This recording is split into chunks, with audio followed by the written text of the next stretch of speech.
Lockdown का time था जी, सारी दुकानें बंद थी, किराया लगातार जा रहा था। लास्ट किराया था थोड़ा लेट हो गया जी, उसकी वजह से मकान मालिक ने हमारे साथ फोन पे गाली गलौज की और उन्होंने तुरंत हमारे को जिम खाली करने के लिए बोल दिया। उस टाइम पे हमारा एग्रीमेंट पेंडिंग पड़ा हुआ था, एग्रीमेंट अभी पड़ा हुआ था। तो हमने उनकी शॉप पे जाकर रिक्वेस्ट करी कि देखिए हमारे को टाइम दीजिए कम से कम 2 महीने का, अभी हम जिम खाली नहीं कर सकते, हैवी इक्विपमेंट है, वो कहीं तक कहीं तो लेके जाएंगे।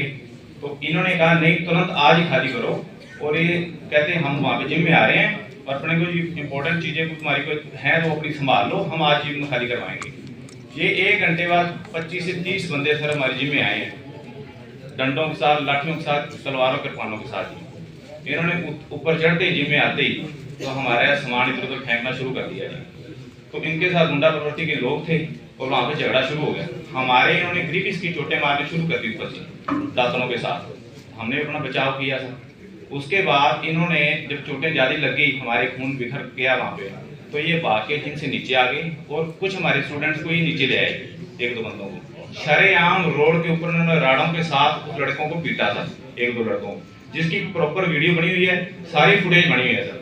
हम जिम में बंदी थे अंदर, हमने 100 नंबर पे कॉल की सर, हमने पुलिस को वहाँ पे बुलाया, पुलिस मौका पे आई सर, हथियारों के साथ इनको अरेस्ट कर लिया वहाँ से, जो नीचे थे बंदे इनके राड़े थी सर, कापे तलवारें सारा कुछ इनके पास था। उसकी सारी वीडियो बनी है, पकड़ते हुए पुलिस आते हुए पकड़ते हुए सारी वीडियो बनी है, फुटेज हमारे पास है सारी सर। इनको पकड़ के पुलिस लेगी थाने में, हमारे को ऊपर से जिम में इन्होंने खुलवाया बाहर और हमारे को हॉस्पिटल में एडमिट करवा दिया जी। रात को 8 बजे सर हमारे ऊपर अरेस्ट डाल दी, जिन बंदों की गंभीर चोटें थी, और जब हॉस्पिटल में लेके गए उन्होंने हमारे को रेफर भी कर दिया आगे, लेकिन हमारा इलाज ना करवा के सर हमारे को इन्होंने अरेस्ट डाल दिया। सुबह हमारी जमानत हो गई और उनके बंदों को वहां से छोड़ दिया रात को 8 बजे, ठीक है सर। उसके बाद 2 साल हम धक्के खाते रहे जी, हमारी कहीं सुनवाई नहीं हुई। हम कोर्ट में गए सर, कोर्ट में FIR दर्ज हुई 12 अप्रैल 2022 को, इनके अगेंस्ट FIR दर्ज होगी सर कोर्ट में, और इन्वेस्टिगेशन साधु राम जी के पास आ गई सर, ठीक है जी।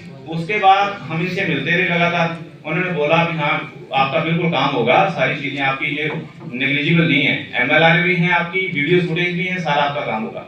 लेकिन सर एक इंपॉर्टेंट चीज मैं आपको बताना चाह रहा हूँ सर, इस हमारे मैटर में जगदीश जी चोपड़ा और उनके बेटे अमनदीप जी चोपड़ा का डायरेक्ट इन्वॉल्वमेंट है सर। जब भी किसी अफसर के पास इन्वेस्टमेंट है, हाँ जी हाँ जी तलवार लेके लड़ाई झगड़े में थे क्या वो? सर लड़ाई झगड़े में नहीं थे सर, लेकिन वो जब किसी ऑफिसर के पास इन्वेस्टिगेशन आती है तो डायरेक्टली उनको जाके मिलते हैं, उनका पर क्लोज में लेते हैं सर। इनकी वजह से आज तक हमारी कार्रवाई नहीं हुई सर। अभी हम लास्ट साधु राम जी ने हमारी कैंसिल कर दी, हम IG साहब के पास गए, IG साहब ने हमारी पूरी बात अच्छे से सुनी और उन्होंने इलाहाबाद DSP को मार कर दी सर, रीओपन करके इस दोबारा इन्वेस्टिगेशन करो, फिर इन्वेस्टिगेशन करो। लेकिन फिर वो सर अमन जी चोपड़ा के इन्फ्लुएंस में ऑफिसर आ जाते हैं। हम चाहते हैं सर इस फैमिली की इन्वॉल्वमेंट के बिना हमारी फेयर इन्वेस्टिगेशन। यहाँ पे क्या चाहते हो आप? हम कहते हैं सर हमारी जो काम हमने करना था वाई ने पहले कर दिया, नया DSP दे दिया, उनको इंस्ट्रक्शन दे दी कोई केस। सुनो सर, अब वो DSP साहब भी बिल्कुल साइलेंट है सर, वहाँ पे हमारा कुछ नहीं हो रहा। 4 बार हमारे को बुलाया, दोनों पार्टी को बुलाया। हम आप हमारे से चाहते हैं? हम चाहते हैं सर इस फैमिली की इन्वॉल्वमेंट, पुलिस को इस फैमिली के इन्वॉल्वमेंट के बिना मानते नहीं उसको, तो सर उनकी डायरेक्ट इन्वॉल्वमेंट तभी तो कार्रवाई नहीं हो रही सर। अभी तो कार्रवाई हम FIR सर, हम कहते हैं FIR हुई, सबूत आपके पास जिम्मे हम है सर। वो तो तभी खाली कर रहे हैं ना आपको, तो सर वो तो कोर्ट में चले गए सर, वो हम तो खाली करने के रेडी हैं, आज भी रेडी हैं सर, वो तो कोर्ट में हो गए हैं सर। चलो कार्रवाई करो सर वो सीनियर सिटीजन है सर कई सारे, तो उनका जो तलवार लेके आए वो कोर्ट से, वो सर इनकी तरफ से भी है सर, जो इनकी तरफ से वो भी बदमाश है सर।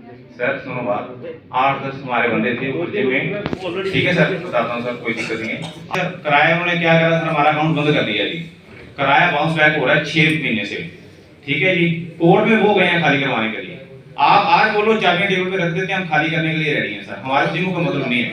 आपका पुलिस को क्या है, कोर्ट के जरिए कोर्ट पे FIR दर्ज करवा दी, कोर्ट के आदेश से FIR दर्ज होगी, हाँ जी कोर्ट IG ने आपका दोबारा जांच की कर दी, तो आप हमारे से क्या चाहते हो? हम चाहते हैं सर उसमें इन्वेस्टिगेशन में कुछ कार्रवाई तो हो सर, कार्रवाई नहीं हो रही कुछ कार्रवाई तो आपकी मर्जी की हो जाएगी, तो आप मानोगे ये तो नहीं कह सकते जो आप कहते हो वो इसको सही तो सर FIR होएगी तो अरेस्ट होएंगे, अरेस्ट ही नहीं हो रहे बंदे सर, वो तो घूम रहे हैं, प्रेशर हमारे को दे रहे हैं राजीनामे के लिए सर।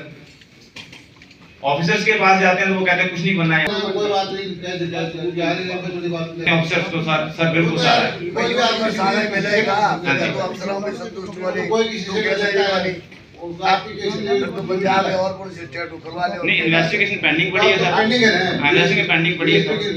हाँ जी अब अफसर सर, हमारी पैसे फिर एजेंडा में 16 शिकायतें थी, जिनमें से पहले की पेंडिंग थी 3, 13 नई आई थी। 16 की हमने सुनवाई की और इसमें 6 को हमने पेंडिंग रखा है, 10 का समाधान हो गया है। और जो पेंडिंग रखा गया है उसमें 2 शिकायतों का हमने जो डिस्ट्रिक्ट की विजिलेंस है उससे जांच कराने की कही है। एक गंभीर मुद्दा हुड्डा का आया है, जिसमें कि हुड्डा की साइट पर अनऑथराइज कंस्ट्रक्शन करके बेच दिया गया, रजिस्ट्रियाँ भी होगी। इसमें लगता है कि मुझे अधिकारियों की मिलीभगत भी है, तो उसकी आज हमने आदेश दिया है कि एफआईआर दर्ज करके और जो अपराधी हैं जिन्होंने गलत काम किया है वो स्टेट विजिलेंस को भेज दें। जिसने गलत किया है उसके खिलाफ कड़ी कार्रवाई होगी। और हमारा मकसद ये है कि कोई भी जो गलत काम करता है, चाहे वो सरकारी कर्मचारी है चाहे कोई और है, वो बच ना पाए। देखिए, सेंटर का बहुत ही शानदार बजट आया है। इसमें एक तो मध्यम वर्ग जो इंतजार कर रहा था उसको छूट मिली है। 5 लाख पहले होती थी, सब 7 लाख तक कर दी है वार्षिक। तो 7 लाख रुपए तक की वार्षिक आय वालों को कोई टैक्स नहीं लगेगा। किसानों के लिए बहुत अच्छा सुविधाएं मिली हैं। 2 लाख करोड़ रुपए का एडवांस किसानों के लिए बढ़ा है। मछली पालक उसके लिए फ़ायदा हुआ है। और ये साल जो है अंतर्राष्ट्रीय स्तर पर एक मिलेट ईयर के रूप में मनाया जा रहा है। तो मिलेट के ऊपर भी जो मोटा अनाज है उस पर काफ़ी जोर दिया गया है। उसके लिए नई नई स्कीम आएंगी। मेरी जानकारी में जो है 2 विषय हैं। एक तो बीमा कंपनी का पैसा है। सबसे ज़्यादा बीमा कंपनी का पैसा पिछले 3 साल में हरियाणा के सिरसा जिले में मिला है। लगभग 1000 करोड़ के आसपास पैसा यहाँ बीमा से कंपनियों को मिला है, किसानों को मिला है कंपनी से। दूसरा विषय है कि हरियाणा के अंदर कोई भी बीमा कंपनी कमा के नहीं गई है, लॉस में गई है। पूरा किसानों को लगभग 6000 करोड़ रुपए का पैसा हम दिलवा चुके हैं और किसानों से प्रीमियम का 1500-1600 करोड़ रुपए गया है। और हरियाणा सरकार, केंद्र सरकार, किसान मिलाकर के भी 5400 करोड़ के आसपास कंपनियों को गया है। 550 करोड़ रुपए कंपनियां घाटे में आ रही है। दूसरा, जो बीमा वाले किसान नहीं हैं उनको खराबे का पैसा हरियाणा सरकार की नीति के अनुसार वो आता है। वो भी पैसा हमने पहले 12000 रुपये था, उसको बढ़ा के मुख्यमंत्री जी ने 15000 किया। अब जो सरसों में सर्दी की वजह से, पाले की वजह से नुकसान हुआ है, तो मुख्यमंत्री जी ने बोल दिया कि जो गिरदावरी हो रही है उसी के अंदर जो खराबा है वो चढ़ा दें। और ये ज़रूर है कि ये पैसा बंटने में थोड़ा सा पटवारी या स्टाफ देरी कर देते हैं। मैंने अधिकारियों को आदेश दे दिया है कि इस पैसे को जल्दी से जल्दी बंटवाएं, क्योंकि उसमें उनको छटनी करनी होती है। कौन से एकड़ में कौन सी फसल थी, इसको किसने बीमा करवा रखा था या नहीं करवा रखा था, एक ही जगह से पैसा ले सकता है।